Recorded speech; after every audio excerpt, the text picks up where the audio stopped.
I'm Sehaam, Cyrene, and you are here for better conversations. So you sort of internalise the fact that you're not supposed to talk about this. So you're supposed to put a smile on when actually all you want to do is lie down in the corner of a room and curl up.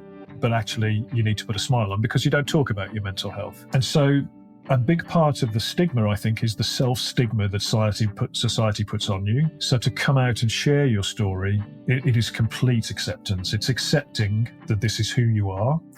And we hear the cliches, and I'm not that big a fan of them. Bring your whole self to work, and it's okay not to be okay.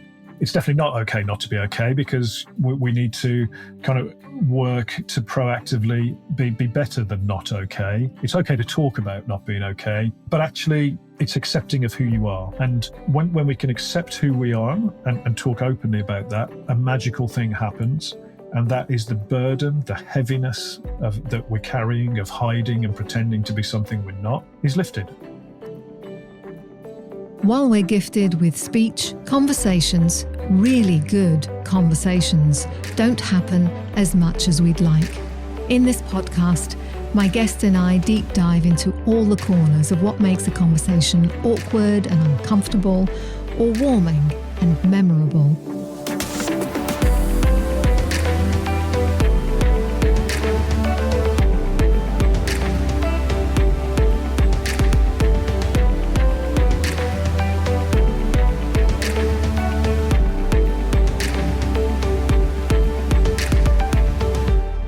Hello and welcome to Better Conversations with me, Sehaam Cyrene. And this week in the UK is Mental Health Awareness Week with the theme of kindness. I'm really interested in the types of conversations we have. Great conversations and rubbish ones, light-hearted and tougher conversations. As many who were sharing their stories this week in a bid to make mental health an acceptable reality of life know. My guest today is Rob Stephenson, a mental health campaigner. He's the creator of FormScore that helps you work out how well you're feeling on any given day. And he's about to pull off the first global 24-hour mental health virtual summit. By the time you listen to this episode, he should be fully recovered. Rob has his own story of mental ill health, which he shared with me. And what's remarkable is that he only recently came clean about what he spent so many years hiding from people he worked with. Once he accepted his condition and found a way to talk about it, he felt a burden lift. He says being open about it is by no means a cure, but it certainly has relieved the burden of keeping it a secret.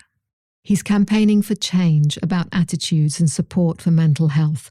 He wants to smash the stigma, and he's enlisting the help of senior leaders, some of whom he invites to be listed on LeaderBoard, an annual list of leaders who are open about their experience with mental ill health. So I was curious about how his conversations sound, what they look and feel like. He describes himself as a strong man who's learned to be open and authentic and to talk about his vulnerability in a way that's disarming and gives others permission to share their struggles. One of my questions was, what would he say to leaders who would like to demonstrate the same vulnerability that he's found, but are apprehensive about how that might change other people's perception of them? And another question was around how well equipped he believes our teenagers may be in expressing their emotions. But I began first by asking Rob who he needs to influence on the mental health agenda.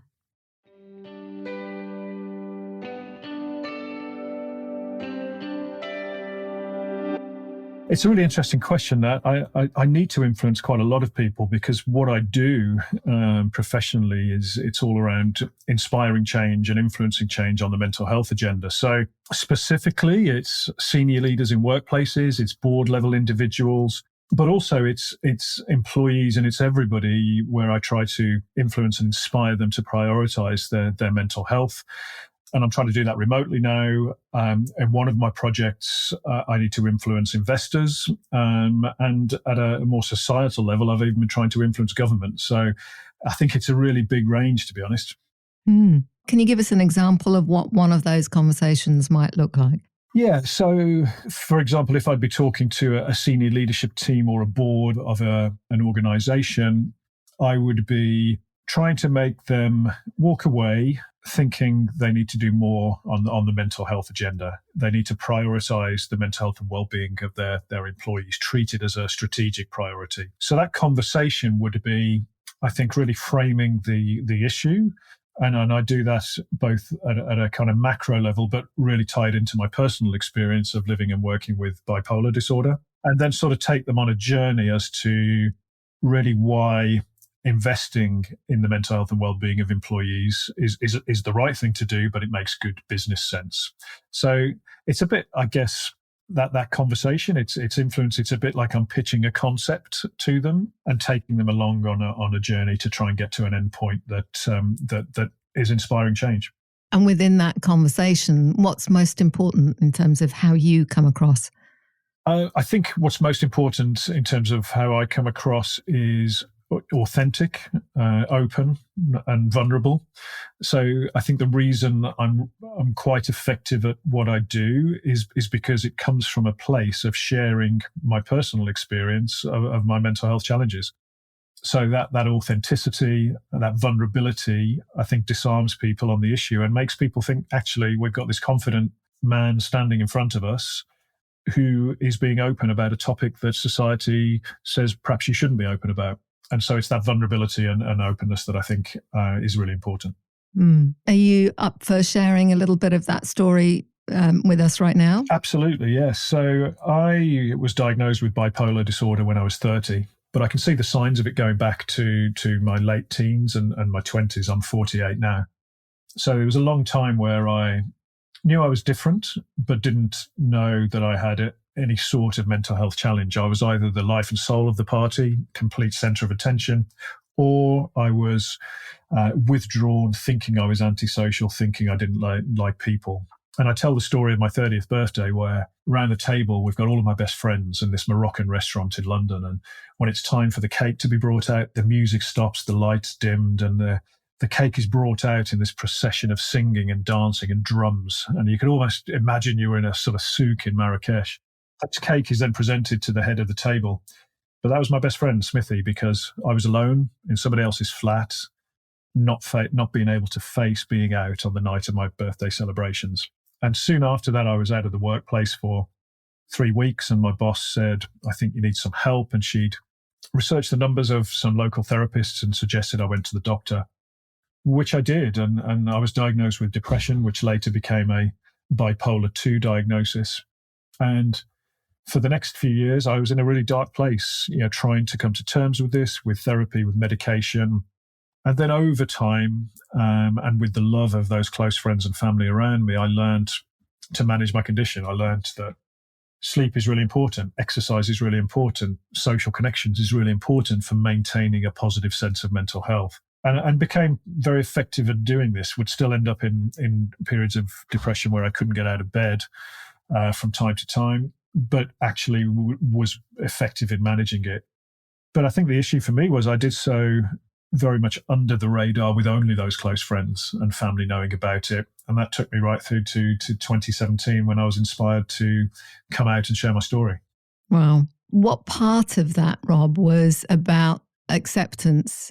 That's a really interesting question. I think a lot of this is about acceptance because of the stigma of mental ill health and the fact that you, unlike your physical health, one doesn't feel generally comfortable in saying, I've got depression or I've got anxiety or I've got bipolar disorder.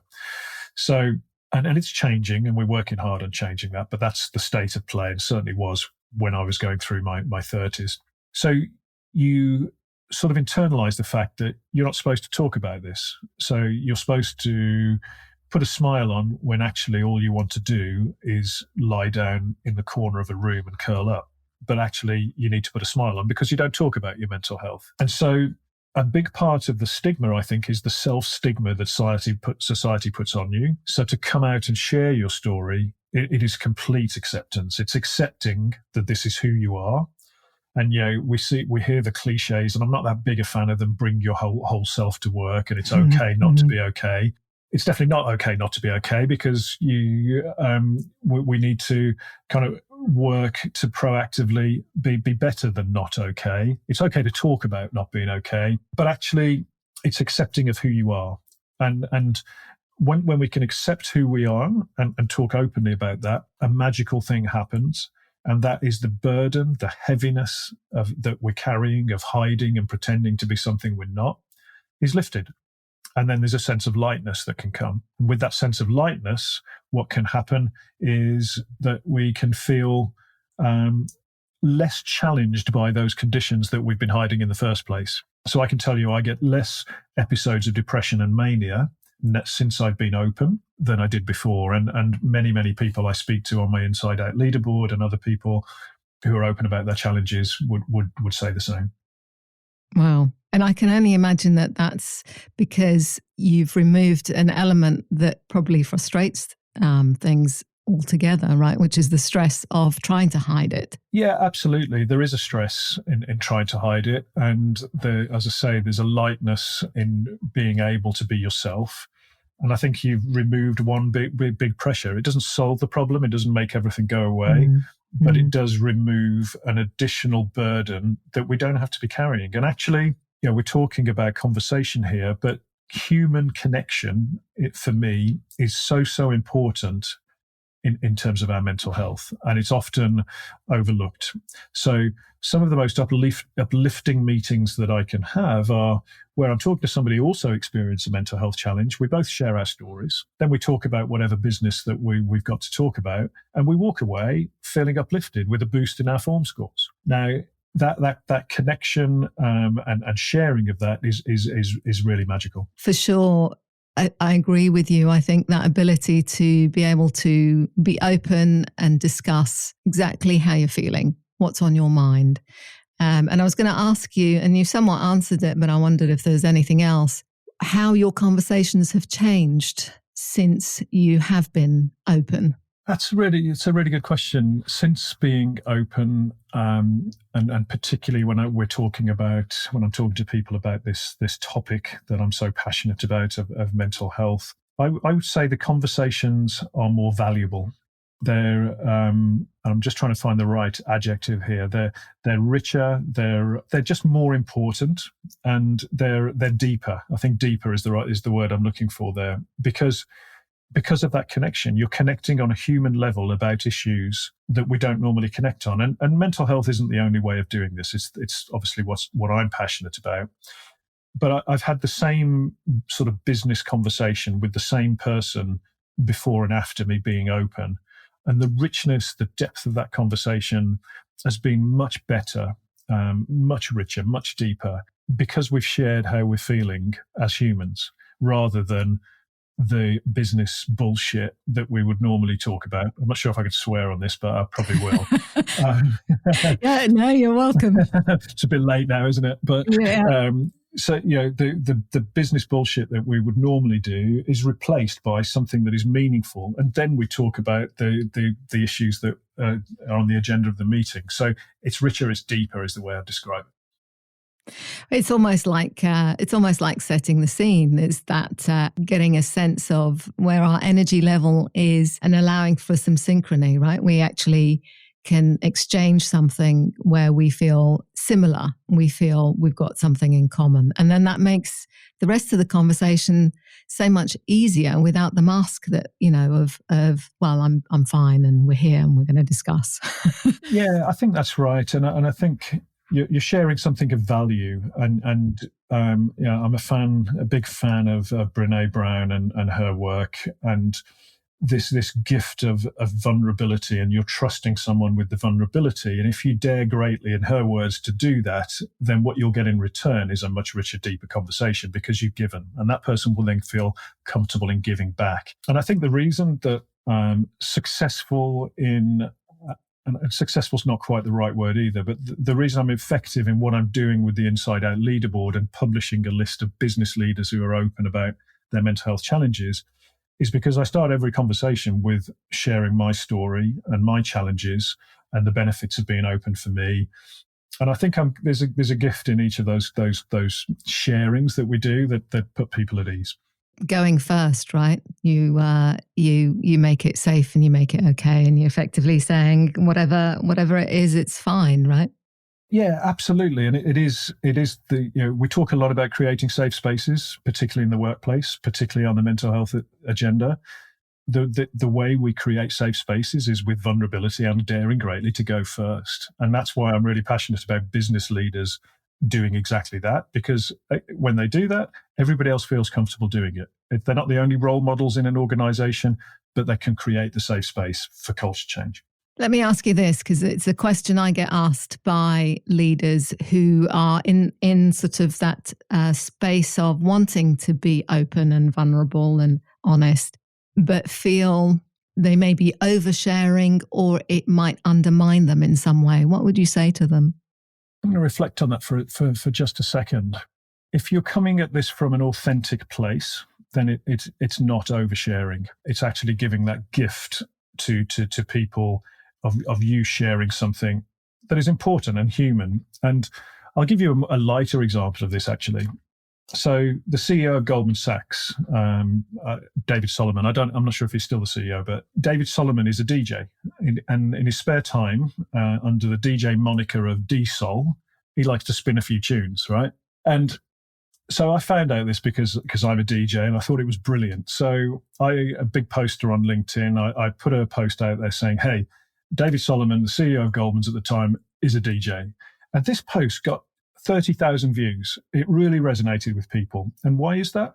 Because we're showing something really human about one of our leaders of one of the preeminent financial institutions in the world. It's humanness. And so to those CEOs and C-level individuals who, in my case, have a mental health challenge and feel that they should be sharing it but are reluctant to because they're thinking that it would be seen as oversharing, this is what your people want. This is what your people want right now because it will help them deal with the challenges that they're facing. And I think translating that to broader issues than just mental health, we want to see authenticity and vulnerability in our leaders, and we need to see that through uncertain times. And then as for the second part of your question around, I think how would they be perceived or would it undermine their authority? Again, on the mental health agenda, I think it shows ultimate strength to speak out about an issue that is stigmatized. And all of the leaders that I know that have done this feel, without exception, actually, feel that their ability to lead has grown since being open and since being authentic. That's brilliant to hear. That's a result, right?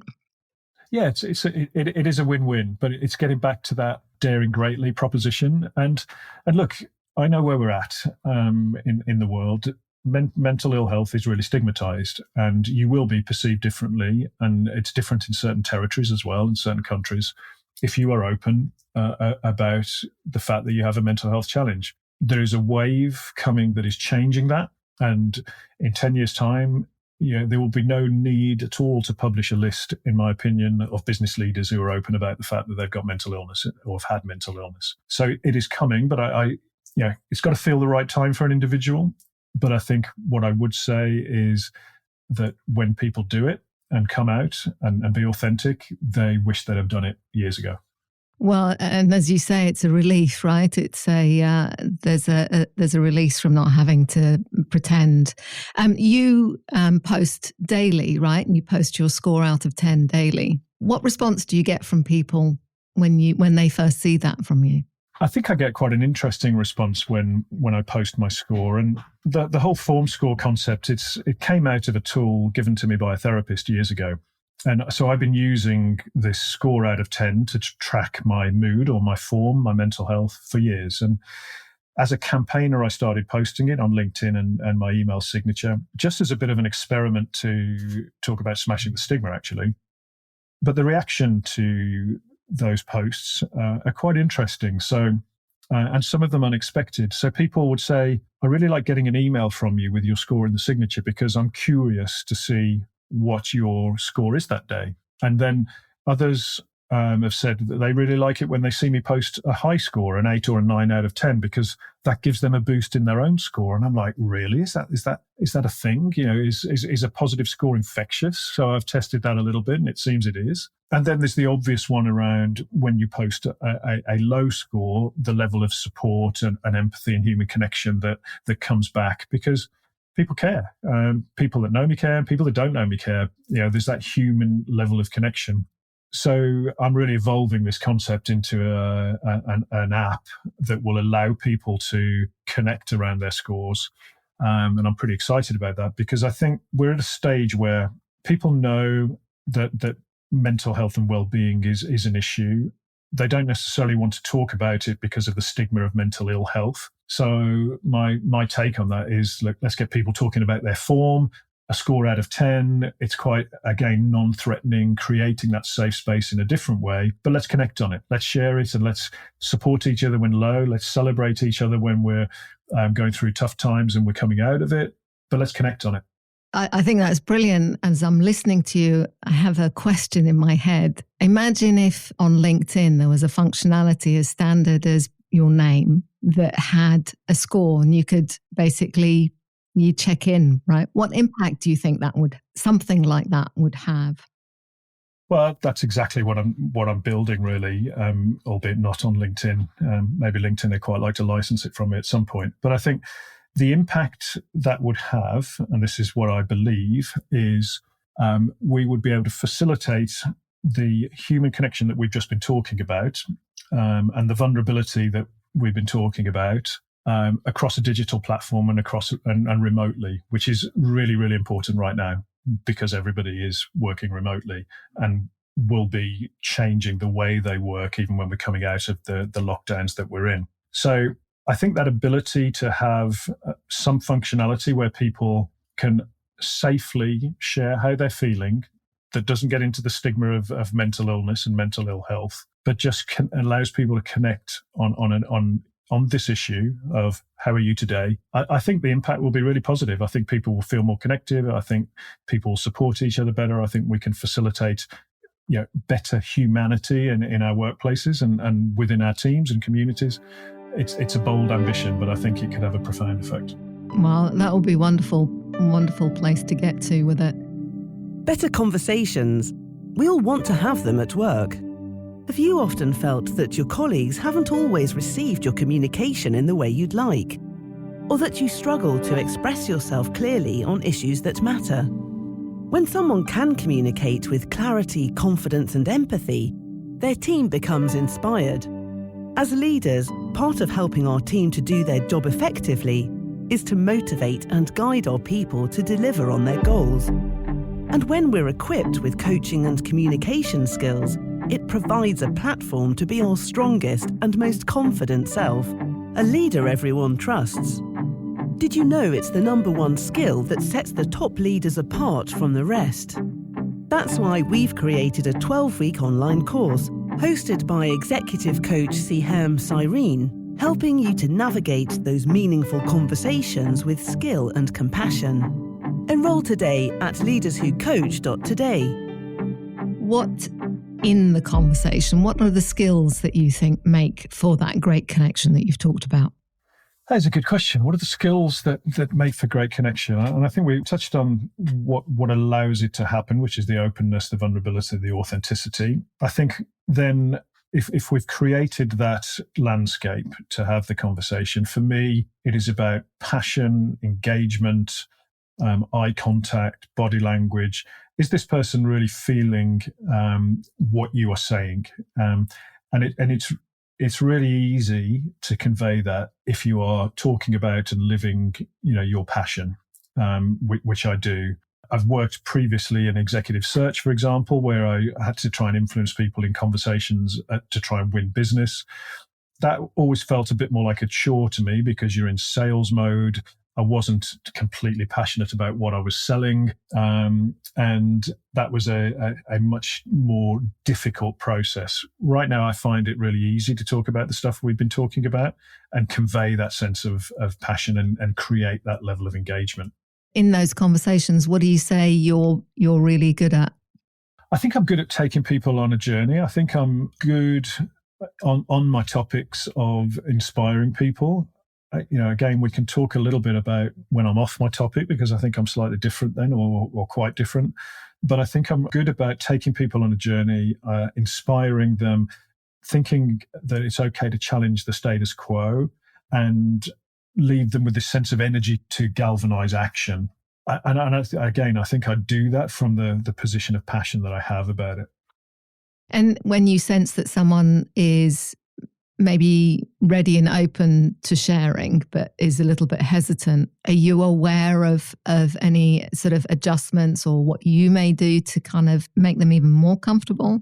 With what I'm doing in encouraging and helping people become open about their mental health, I think you've got to understand that you're coming from a position where we're dealing with humans and how they're feeling about an issue that they've kept closed for many, many years because society has told them that they have to.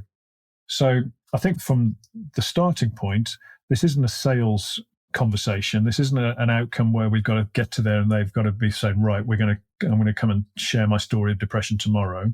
This is making them feel comfortable with the process and what we're doing, inviting them to participate if they feel comfortable, allowing them space to reflect. So I think it's obvious where somebody has got to go on a journey to get to that point. And it's pretty obvious to me when it's not going to be right for somebody that year. Maybe they need to just get comfortable with it for this year and then think about joining the LeaderBoard another year. And it may never be right for somebody because being open publicly may not be required for them. So I think it's trying to pick up on those signals and recognize that, look, we're not trying to sell something here. We're trying to give people the opportunity to and invite them to join a movement that could be beneficial. But it's actually their journey. It's their story.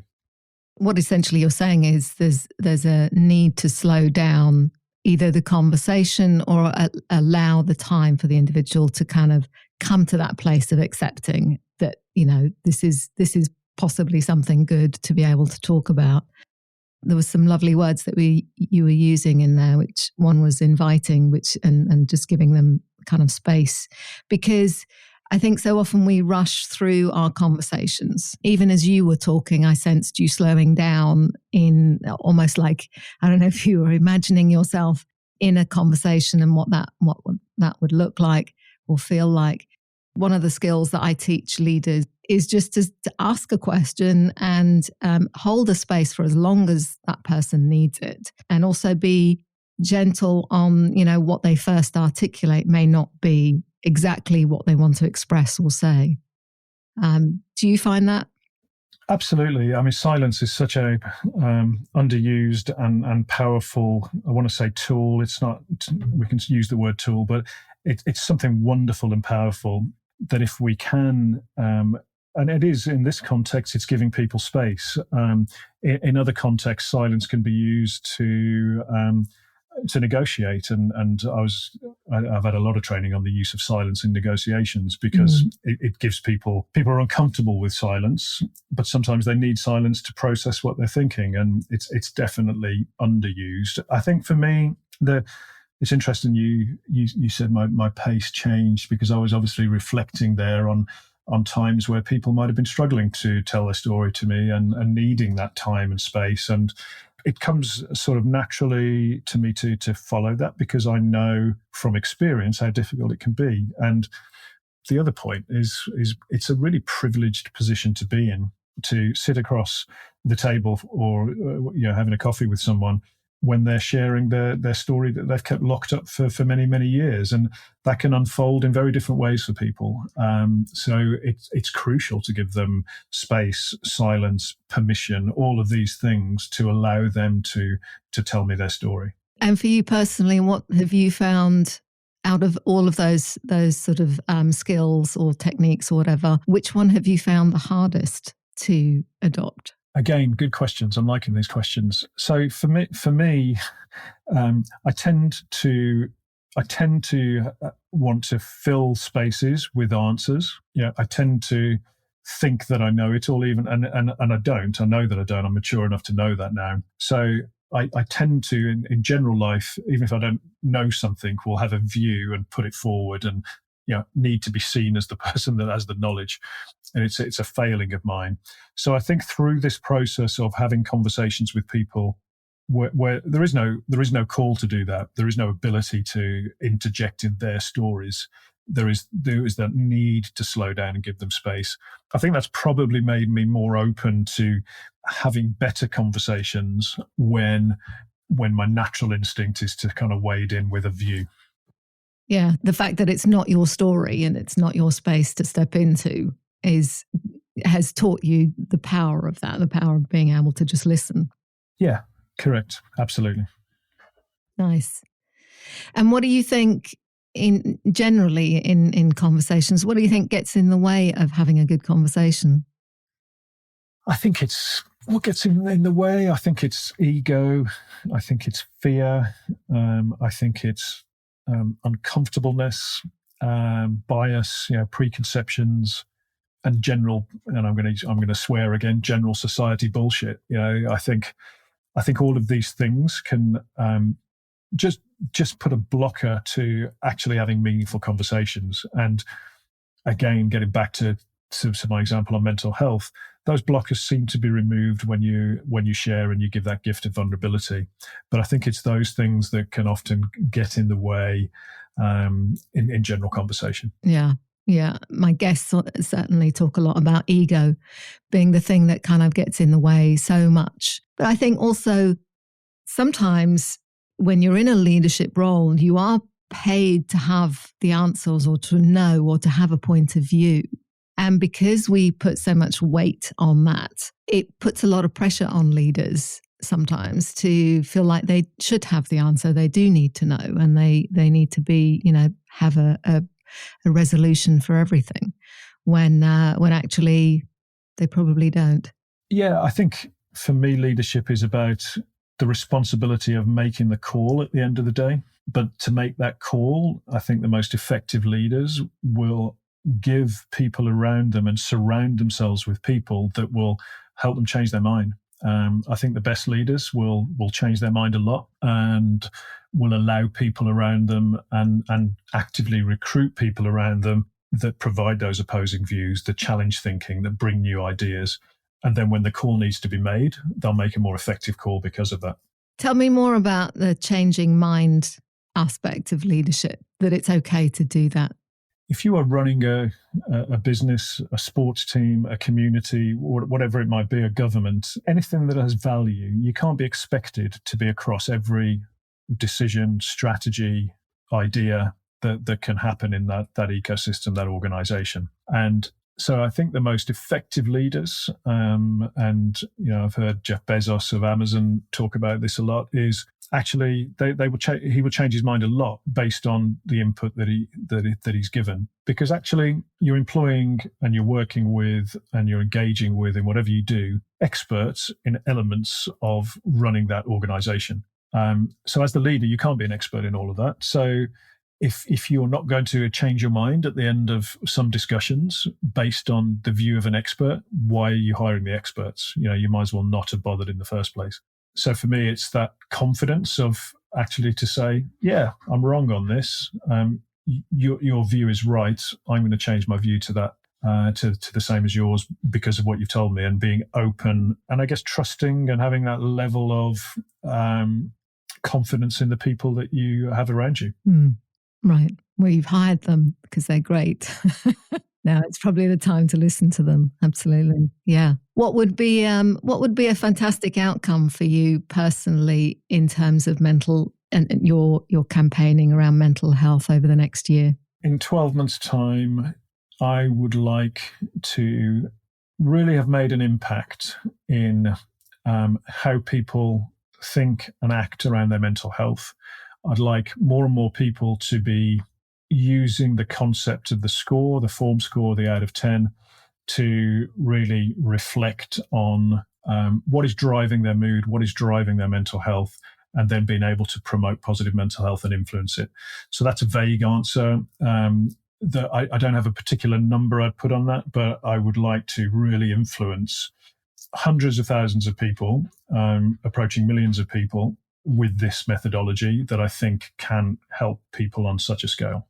That would be tremendous. You've got an event coming up as well that you're which I find in itself quite intriguing. 24 hours, you're going to stay awake. Having said that sleep is really important to you, I'm wondering how you're going to manage that piece, but mainly this conversation that you're going to be holding over a 24-hour period on mental health. Yeah, so this is called G24. It's the world's first global 24-hour mental health summit, 3 events across 3 main time zones. So starts at 9 a.m. in Sydney and finishes at 5 p.m. in San Francisco time, all remote and virtual. I mean, this is totally me. I came up with the idea of doing remote networking events on mental health, and I thought, if I'm going to do that, why don't I do a global 24-hour event? Why not? And yeah, why not indeed? So, but I think the purpose of this was to, as I saw the world change and people go into kind of lockdown and remote working, and that physical human connection be removed. I hate the word social distancing, by the way.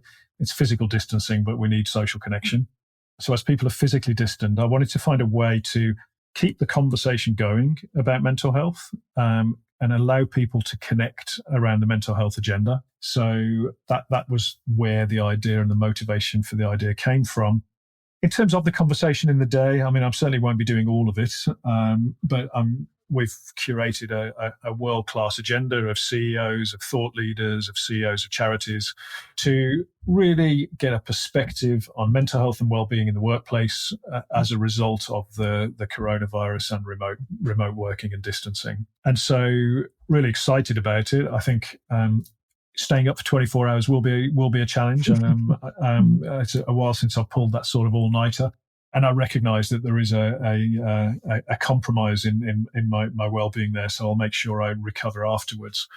But I think it's just an interesting way of bringing people together globally and sharing some perspectives across the globe on an issue that is affecting everybody, which is the mental health impact of the coronavirus crisis. And what I find fascinating about it, Rob, is I wonder whether being remote or being online in some ways makes it easier for people to talk about their mental health in a way that maybe in person can be challenging. And I'll give you an example. I was having a conversation with a friend about, will the next generation, will my teenagers have good social skills? Given how much they are online and they interact online, they're playing games online. And I have a lot of hope that they will be, and that actually what I see of them is they're very expressive and in touch with their emotions and their feelings.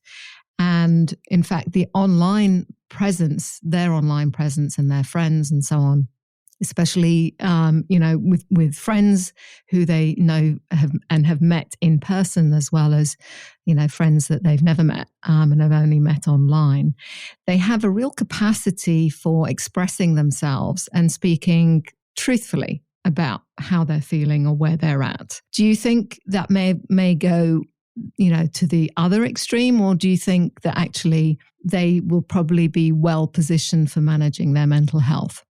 Really good questions in there, and there's we could probably talk about that for an hour on itself. I think there's a few issues in there that I'd probably pick out on, really. That one, we might as well accept that we're in a digital world. So, what was seen as good conversations for us growing up, the way children are communicating now and teenagers are communicating now is very, very different. The example I'd give there is Snapchat. I don't know if you've ever used Snapchat. I don't understand it. I love the concept of it, but it's basically communicating through pictures rather than communicating through text or words. And that's quite an innovative way of communicating. So they are actually, as you say, expressing emotions through the use of images. TikTok is another one. I understand that one a little bit more. I don't do the little dances, but I find it quite engaging from time to time. But again, you're communicating in expressive, quirky, funny ways that other people can relate to. So I'm an optimist. So I think there's no point you or I looking down and saying how our children are communicating is wrong, because it's different to how we've communicated. I think we definitely need to make sure that alongside that, people are still developing that ability to look someone in the eye and develop a human connection, because let's face it, that is one of the most beautiful things about being human, that it is more difficult to get that level of engagement digitally and remote. But I do strongly believe that the generation coming through are used to being more open, more expressive, whether it's the use of emojis, photos, dances, whatever it might be, and whatever else comes next. That will be good, and that will mean that the whole kind of stigma of mental illness just won't exist and doesn't exist for this generation, because they're used to, and the generations coming through, because they're used to being open. I think then you've got to look at another side of the coin, the multi-sided coin that this would be, in that actually the amount of time that the children would be and young people would be spending online or in front of a screen, what is that doing? And that can't be positive. And so more research needs to come out on the impact of all of this. I think it's complex, but in terms of the way that we're communicating, I think it's really interesting that how the creativity and the openness of young people is coming through on some of these platforms and some of the ways that they're doing it. And I don't think we can sit here I can sit here as a 48-year-old middle-aged white man, albeit with a mohawk now, and judging that. Street cred. Yeah. So I can't give too much away right now on this in terms of the FormScore app, but that is also helping how we might communicate around how we're feeling. That it will be a different way of communicating again. So it's interesting. So I'm not as critical or cynical as many would be, but I am wary of the amount of online time that the kids naturally gravitate to. And our lockdown hasn't necessarily helped that at all. If anything, it's kind of made them lean into that a lot more. Yeah, I mean, the highlight of my kids' day and the highlight of lockdown is screen time for them. It's called that. It's a reward for doing everything else. My daughter plays Minecraft and loves it, and that enables the rest of the day to work as semi-efficiently as possible, but it's rubbish parenting. And I wouldn't be giving yourself a hard time. I think it is an incredible time. I think that's tested many families, many relationships, right? And it's put us under a whole host of things, not just change, but pressure and stress and worries. It's all kind of come together in one big hit. And the parenting side is, and I guess this comes through to, the place when you come to a place of acceptance about our own mental health, which we all have, is some compassion, right, towards ourselves and others. And that, we could all do with less judging of ourselves and other people. Just, it doesn't help the situation, does it? No, massively, and compassion and kindness. This, the theme for Mental Health Awareness Week in the UK is kindness this year, and I think accepting, as you say, the position that we're in, accepting that we're not going to be in certain instances the best homeschool parents because two of us are doing working jobs and our world has changed. You do the best you can. You should congratulate yourself for doing it and say, well done. This global crisis is affecting people on an individual level in so many different and unique ways, depending on their circumstances. So I certainly won't win Homeschool Parent of the Year. I'm really comfortable with that. I'll do the best I can. I'm very comfortable with it too. Yeah, absolutely. And on Friday, I just had to kind of make the decision. Look, let's put a movie on. I'll sit with you guys watching a movie. I'm not going to make you do this schoolwork you don't want to do. And let's just chill out a little bit. And actually, that facilitated the level of connection that's much more important as to whether they hit that hour of extra work that I was trying to get them to do. And having that sense of, well, as you say, it's acceptance and letting go of perfectionism or ideas of what life should be and what should happen, and being compassionate to yourself. Absolutely, it's essential right now. Well, I've got loads more questions, but it's been fantastic talking with you, Rob. I've got one final question for you. Rob, what would you like listeners to be left with? What would I like our listeners to be left with? It is this: asking the question, how are you today? And answering it honestly and authentically, where it comes to your mental well-being, will change your life. And then asking that question of people around you and sharing how you're feeling will really help facilitate better human connections. Brilliant. Thank you very much, Rob. My absolute pleasure. I've really enjoyed that. Thank you for having me. I hope you enjoyed today's episode of Better Conversations with me, Sehaam Cyrene. And if you did, leaving me a lovely review and rating on Apple Podcast will help me reach more listeners who want to have better conversations at work and in their private lives. You can check out show notes at betterconversations.co/podcast. If you're a regular subscriber, brilliant, lovely to have you back. And if this is your first time, hit subscribe, leave a review and tell a friend. A screenshot and an Instagram story would be going above and beyond, and I would be very grateful. Please tag me at Sehaam Cyrene, all one word, SEHAAMCYRENE. And of course, I'll tag you right back. So, what would you like to hear my future guests and I talk about? Or perhaps you would like to be my guest because you've got a strong point of view that you'd like to share or kick about with me on the podcast. Drop me a note, podcast@betterconversations.co. I'd love to hear from you. And if you are a leader who knows you could achieve so much more in your career and be way more influential by having better conversations and stronger relationships, then do consider enrolling for my 12-week online course, Leaders Who Coach. You'll find the curriculum, videos, and a whole load more at leaderswhocoach.today. Thanks for listening. I'm Sehaam Cyrene, and this has been A Better Conversation.